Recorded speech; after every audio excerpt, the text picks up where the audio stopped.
continuar con nosotros. Miguel, estábamos hablando de que hay 3 casos que se han considerado como válidos para poder permitir un aborto. El primero es en el caso de una violación, en el caso de un incesto es el segundo, y el tercero cuando la salud de la madre esté en peligro. Revisando estas 3 causas potenciales de aborto, parecerían justas. Ciertamente tú me dijiste hace un momento que cualquiera de esas 3 causas es ciertamente la violación, el incesto, es algo traumático para la víctima, y tomando en cuenta el caso de incesto y que actualmente en nuestro país hubo un caso muy particular sobre una niña de 11 años que fue violada por un cuñado, y a raíz de eso entonces salió embarazada, obviamente, y creo que al momento de dar a luz, me parece, ya cuando el embarazo estaba llegando a término, la niña se vio realmente muy mal y estuvo en cuidados intensivos creo que por 2 semanas. En este caso, esta niña de 10, 11 años, ¿tú crees que es justificado un aborto? Lo primero que tenemos que hacer es definir si el feto es un ser humano o no es un ser humano, que es lo que hemos estado hablando. Hablamos de que a la luz de evidencia biológica, genética, es un ser humano. Entonces, si es un ser humano, debemos darle el tratamiento de un ser humano.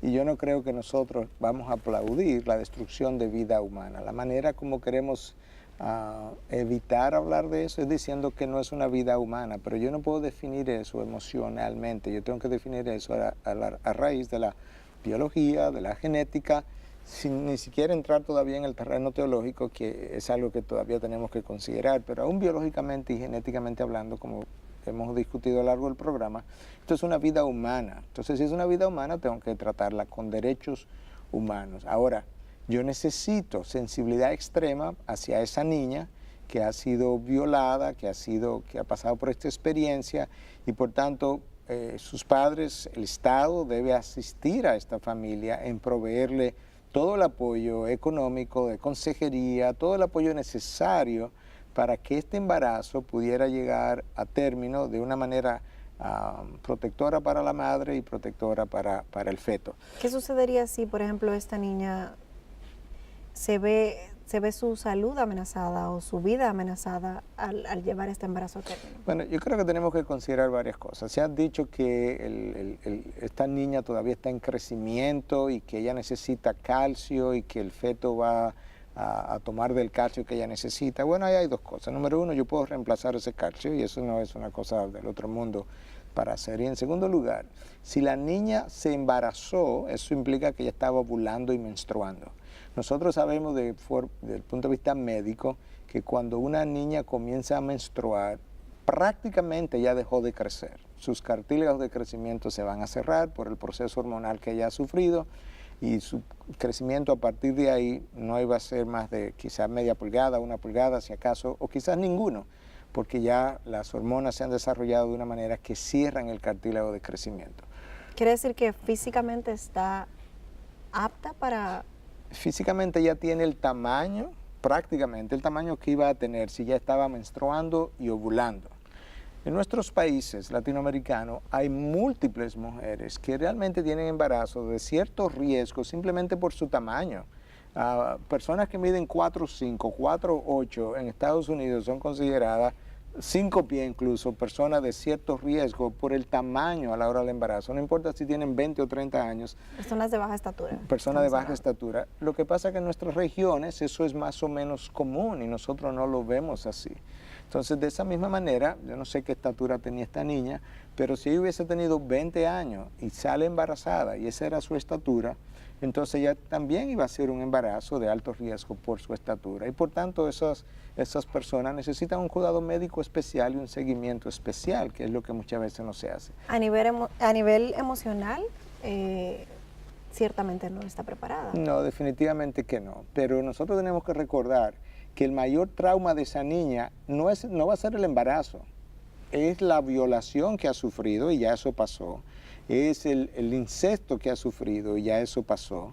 Cuando a eso tú le agregas un aborto, entonces, esa niña lo va a recordar. O sea, el aborto está clasificado y pudiéramos hacer otro programa acerca de eso. Está clasificado como una causa de depresión y una causa incluso de suicidio en países en el norte de Europa, en Finlandia específicamente, se han hecho estos estudios.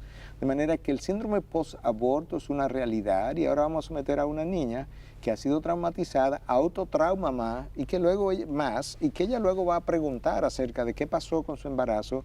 Ella va a tener que lidiar con esa realidad cuando esté más adulta. De manera que esto es un trauma emocional, no importa cómo lo veamos. Si continuamos el embarazo es un trauma, si le interrumpimos el embarazo es un trauma. No terminemos con una vida humana, lo cual sería destrucción de vida, para preservar la dignidad de una sola persona. Tratemos con dignidad a esa niña, con alta dignidad, y a la vez preservemos la vida humana que está en su interior.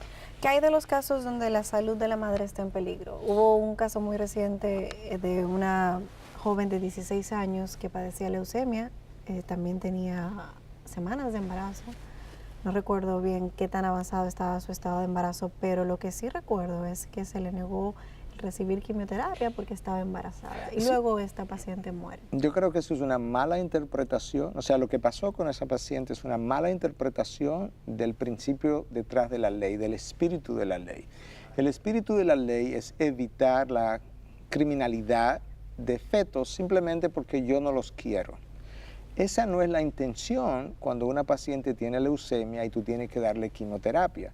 Ciertamente la quimioterapia lo más probable es que termine con un aborto, pero mi intención no es terminar con la vida del feto porque no me interesa, porque no tengo interés en llevarlo a término, sino que ha sido el resultado, una consecuencia de un tratamiento que yo recibí. Similar a cuando yo recibo quimioterapia y se me cae el pelo y se me llena la boca de úlceras y los intestinos incluso a veces se llenan de úlceras producto de la quimioterapia. Mi intención, tú no me puedes demandar en una corte porque yo te causé caída del pelo y úlceras en la boca. Esa no fue mi intención, esa es la consecuencia de la quimioterapia. Igualmente, tú no me puedes demandar en la corte porque se produjo un aborto, porque en realidad la intención no fue terminar con la vida. Esa fue una consecuencia de un tratamiento que tú necesitabas. Yo creo que esos son casos fácilmente de explicar. La problemática viene cuando alguien quiere explicar, o cuando alguien quiere usar la idea o el diagnóstico de eclampsia o preeclampsia para hacer aborto del primer mes, del segundo mes, del tercer mes, porque eso no ocurre en ese momento. Yo creo que podemos hablar todavía un poco más, sí. pero yo creo que eso es bueno aclararlo, porque tenemos que educar con claridad a la población para que pueda entender de qué estamos hablando. ¿Qué te parece si lo aclaramos entonces eso tras volver de la pausa? ¿Cómo no? Ya regresamos.